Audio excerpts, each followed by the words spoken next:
ये वीडियो उन लोगों के लिए है जो ये समझ रहे हैं कि नया कानून जो किसानों के लिए बनाया गया है उसका नुकसान सिर्फ किसान को होगा। जी नहीं, आप गलत हैं। अब मैं आपको समझा दूं, शायद आपको समझ में आ जाएगा। केवल एक सेक्शन बताता हूँ जिससे आपको पूरी कहानी समझ आ जाएगी।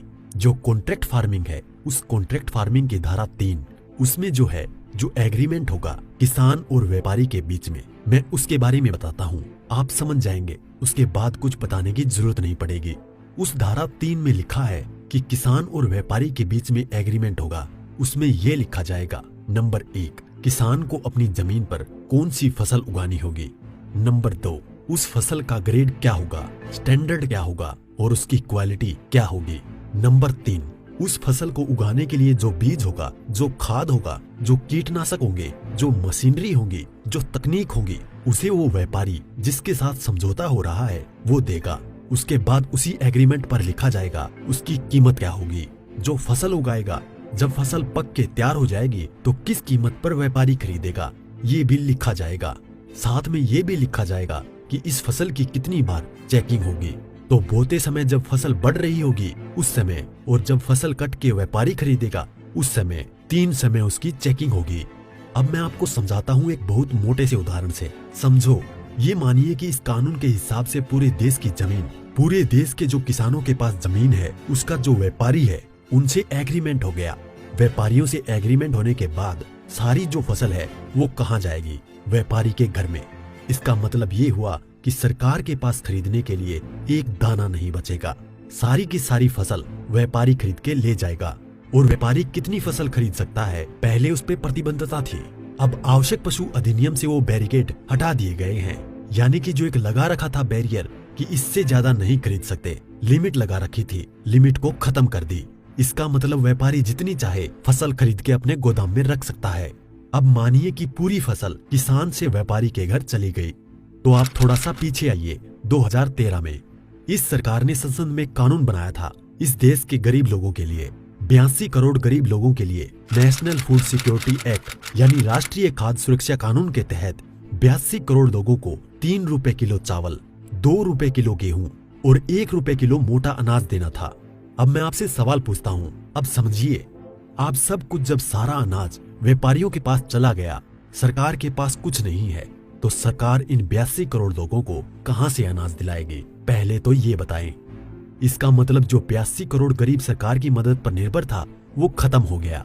मतलब आप कह रहे हैं कि किसानों के खिलाफ बिल है, किसानों की भलाई की बात कर रहे हैं, किसानों के खिलाफ लोग समझ रहे हैं। नहीं, ये पूरे देश के खिलाफ है। इससे 82 करोड़ गरीब खत्म। देश में 5 लाख जो राशन की दुकानें हैं वो भी खत्म। 5 लाख राशन की दुकानों में कुछ रोजगार भी मिलता होगा, वो भी खत्म।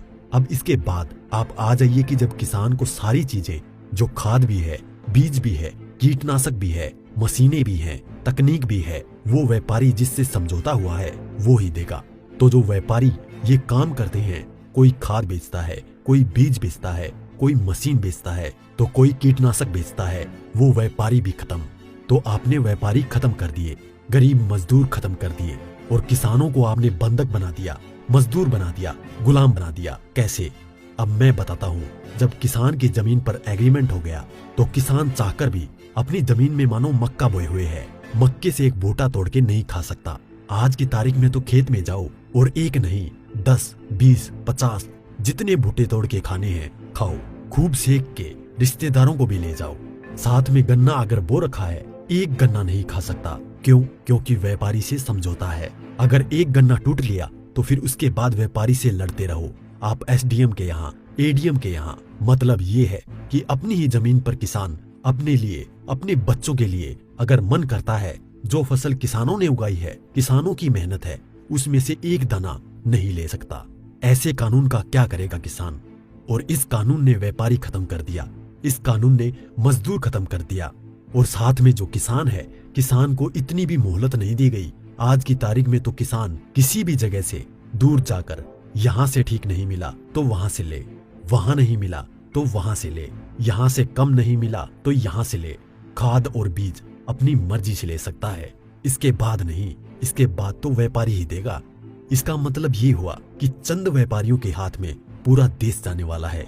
और जब व्यापारी के साथ में समझौता हो गया तो कोई भी बैंक किसान को लोन नहीं देगा। इसका मतलब ये हुआ कि अगर उसे पैसे चाहिए किससे लेगा? एक ही रास्ता बचा है, उस व्यापारी से। तो सरकार कहती है कि जमीन नहीं जाएगी, तो ऐसे जाएगी जमीन।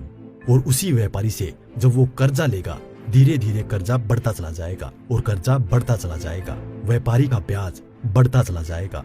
लिहाजा जो किसान है अपनी ही जमीन उस व्यापारी को बेचने पर मजबूर हो जाएगा। अब थोड़ा सा पीछे जाओ, आपको ले जाता हूँ 1947 से पहले। उस समय क्या था? इस देश में जो साहूकार होते थे वो ऐसे ही करते थे। किसान को पैसा दिया, वो पैसे पे इतना ब्याज पर ब्याज पर ब्याज पर ब्याज किसान की पीढ़ियां गुजर जाती थी, कर्ज नहीं उतरता था और सारी जमीन जो है वो साहूकार के यहाँ पे चली जाती थी। मदर इंडिया और धर्मेंद्र जी की गुलामी जैसी फिल्में देखें आप। और अगर पढ़ना हो तो गोदान पढ़ो मुंशी प्रेमचंद जी की। पहले वो अपनी ही जमीन पर बंधुआ मजदूर बनेगा, उसके बाद में अपनी ही जमीन बेच जाएगा। ये है इस कानून का परिणाम जो आगे तक नजर आता है। इसलिए ये कानून पूरे देश को तबाह करने वाला है। अब एक चीज और रह गई, उसे भी बता दूं। जो मध्यम वर्ग के लोग जो आज रोटी खा रहे हैं, जब व्यापारी सारा अनाज अपने गोदामों में बंद कर लेगा, तो वो जो आज उसने लिया, जिस दाम पे उससे 6 गुना 7 गुना 8 गुना दाम पर बेचेगा। तो जो मध्यम वर्ग के लोग जो घरों में बैठे हैं, उनको इस आंदोलन में बाहर आना चाहिए। जो अनाज, ये आटा 20 रुपए से 25 रुपए 30 रुपए किलो मिल रहा है, वो ही इस कानून के लागू होने के बाद वो आटा, वो अनाज उन्हें 50 से 6 गुना दाम पर मिलेगा। 100 रुपए 125 रुपए 150 रुपए किलो मिलेगा। तो असर किस पे पड़ेगा? एक भी व्यक्ति नहीं बचेगा जिस पर इस कानून का असर ना पड़े। इसलिए मैं कहता हूँ कि ये किसानों के विरोध में नहीं है, देश को तबाह और बर्बाद करने के लिए है। इतना सब कुछ पता होने के बाद भी अगर आप किसानों का साथ नहीं देते हैं तो आगे आपकी मर्जी।